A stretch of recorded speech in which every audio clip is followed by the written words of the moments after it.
China. Edward first asked him what U.S. nominal GDP growth tells him about where the U.S. economy is headed and how the Fed should react. Here's what he had to say. Obviously we are growing. We have seen since 2012 the nominal GDP growth slowing, not dramatically, but slowing.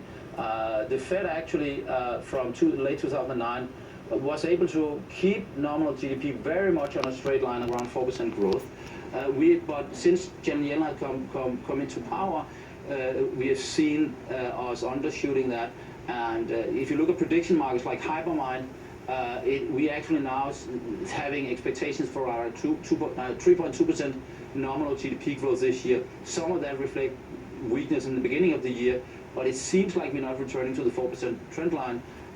If nominal GDP continues to decline, we will also see a further downward pressure on inflation, and the Fed therefore will continue to undershoot its inflation target. By the way, Lars, I noticed you wrote a post on your blog, The Market Monitorist, saying that the Fed Chair Yellen is transforming the U.S. economy into her favorite textbook model. Would you break down in layman's terms what you meant by that? Well, there's a discussion between economists of different schools of what is the right model for the economy. Are you a monetarist? Are you an Austrian school economist? Are you a Keynesian? And in my view, that is a little bit of the wrong discussion. Because what kind of economy we have, what kind of model best describes the economy, very much depends on what kind of rule the central bank, in the case of the U.S., the Federal Reserve, follows. And so essentially, because Janet Yellen is focusing on unemployment rather than, for example, nominal GDP or inflation, she, by doing that, is making the market focus on that. So every now, the market will only look at basically the non-farm payrolls and unemployment rates, rather than looking on other factors, and that actually is distorting the economy in a Keynesian direction, making the economy less efficient and more prone to booms and busts. Let me go over to Europe with you. Going over there, it seems like the refugee crisis is getting really severe, but a number of countries actually are trying to prevent the influx of these refugees. You say to help developing countries, rich countries should give less aid and have more open borders. What's the economics here, and can you explain how this applies to what's actually happening in Europe right now? Yeah, well, the immigration issues is as in the U.S. a very hot topic in public debate. There is no doubt that I, as an economist, favors free trade, and that also means that I favor open borders in terms of immigration. Obviously, the big challenge in Europe is that we have very, very generous welfare system that makes this near impossible. So that is, of course, is the major challenge.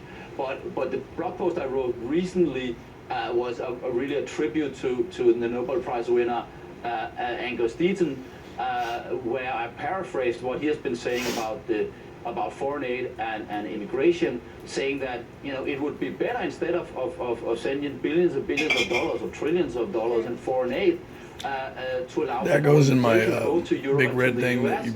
and that would do a lot more to help these countries. Right. Obviously, what we are seeing now in Europe is a rather uncontrollable refugee crisis, which is laying out some of the problems in the EU in general in terms of coordination of policies, etc. So there are many dimensions to this, but in terms of a general development strategy for developing countries, I believe more open borders is much better than foreign aid.